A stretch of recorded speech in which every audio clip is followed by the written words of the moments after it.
అంతకుముందు మంత్రులు కూడా ఎవరో మంత్రులు ఎమ్మెల్యేలు కూడా మాట్లాడారు కదా సార్, ఏంటది రాజధాని కూడిపెట్టేద్దా అని. వాళ్ళంటే ఓకే అదే చెప్తున్నా, రాజకీయ నాయకులు ప్రజాప్రతినిధులే కదా సార్, వాళ్ళు కూడా అట్లా మాట్లాడకూడదు కదా. ప్రజాప్రతినిధులు ఈ క్వాలిఫికేషన్ ఎలా ఉన్నాయి మనం చూస్తున్నాం.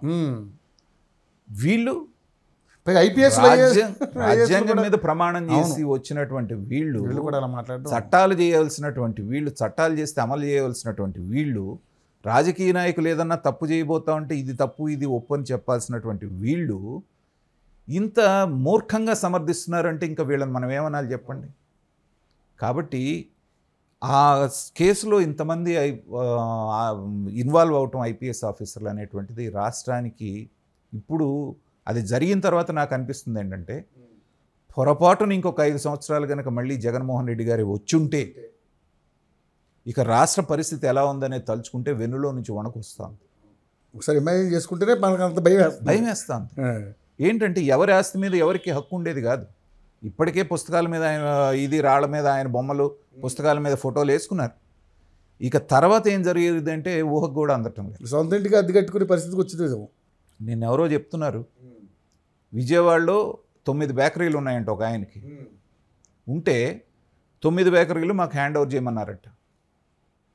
చేయకపోతే వారం 10 రోజుల్లో వాళ్ళంతటా వాళ్లే వచ్చి వాళ్ళకి హ్యాండ్ ఓవర్ చేసే పరిస్థితులు వీళ్ళు కల్పించారంటే, అంతగా హెరాస్ చేస్తే 9 బేకరీలు ఇచ్చేసి లండన్లో యూకేలో ఎవరో తెలిసిన వాళ్ళు ఉంటే ముందు వాళ్ళ ఆవిడని అక్కడ పనికి పెట్టి ఆవిడకి వర్కింగ్ వీసా వెళ్ళి తర్వాత డిపెండెంట్ వీసా తీసుకుని ఈయన వెళ్ళిపోయి లండన్లో ఉన్నారు.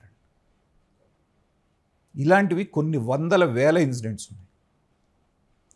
మరి రెండోసారి వచ్చుంటే పరిస్థితి ఏమయ్యేది? ఇప్పుడు వీటి మీద ఏమైనా యాక్షన్ తీసుకుంటారు సార్? మరి ఇట్లాంటి వాటి మీద ఎన్నని తీసుకుంటారు చెప్పండి రవి గారు? యాక్షన్లు తీసుకోవడం మొదలు పెడితే 5 సంవత్సరాలు పాలించడం అభివృద్ధి ఏముండదు. వీటి మీద సరిపోద్ది. వీళ్ళు చేసిన ఈ దరిద్రాల మీద ఒక్కొక్క మంత్రిత్వ శాఖలో ఆడుదాం ఆంధ్ర దగ్గర నుంచి ప్రతి శాఖలో ఎన్ని బయటపడుతున్నాయి చూడండి. ఆడుదాం ఆంధ్ర రోజు రోజు ఆడేసుకున్నారు. ఆంధ్రని అయితే ఆడేది 100 కోట్లు 100 కోట్లు 150 కోట్లు అంటున్నారు. మద్యం కుంభకోణం అయితే అసలు అంతే తేలటం లేదు. సో ఇలాంటి సెటిల్మెంట్లు చేసినప్పుడు ఏంటంటే రాష్ట్రం యొక్క రాష్ట్ర పోలీసులు, ఒకప్పుడు ఏపీ పోలీస్ అంటే ఎంతో గౌరవంగా ఉండేది, ఇండియాలోనే బెస్ట్ పోలీస్ అనేటువంటిది ఉండేది. అలాంటిది వాళ్ళని కూడా పులివెందల సెటిల్మెంట్ లీడర్ల స్థాయికి తీసుకొచ్చినటువంటి ఘనత మాత్రం జగన్మోహన్ రెడ్డి గారిది. ఈ విషయంలో ప్రభుత్వం కూడా చాలా స్ట్రిక్ట్గా, ఇంతవరకు ఇంకా మేనమేషాలు లెక్క పెడుతున్నారు, కేవలం నోటీసులు మాత్రమే ఇచ్చారు వాళ్ళకి. ఎంత వాళ్ళకి జిందాలనేవాడిని పట్టుకుంటే మొత్తం వ్యవహారం బయటకు వస్తుంది కదా. అతనికి దీనికి లింక్ లేదు కదా. ఇండైరెక్ట్ సెటిల్మెంట్ వ్యవహారం, అది వీళ్ళు ప్రూవ్ చేయలేరు, దానికి దీనికి సంబంధం లేదు, అతని జోలికి వెళ్ళను కూడా వెళ్ళరు. ఓకే, ఇక్కడ చేసినటువంటి వాళ్ళు ఎవరైతే ఉన్నారో పాత్రదారులు, వాళ్ళ మీద మాత్రం సత్వర చర్యలు తీసుకోవాలి. లేకపోతే మాత్రం తప్పుడు సంకేతాలు ప్రజల్లోకి వెళ్తాయి. తప్పు చేసిన వాడు తప్పించుకునేటువంటి ఆ వెసులుబాటు ఉందన్నప్పుడు ప్రతివాడు తప్పు చేయడానికి చూస్తాడు. కాబట్టి ఇది ఒక ఎగ్జాంపుల్ సెట్ చేసింది.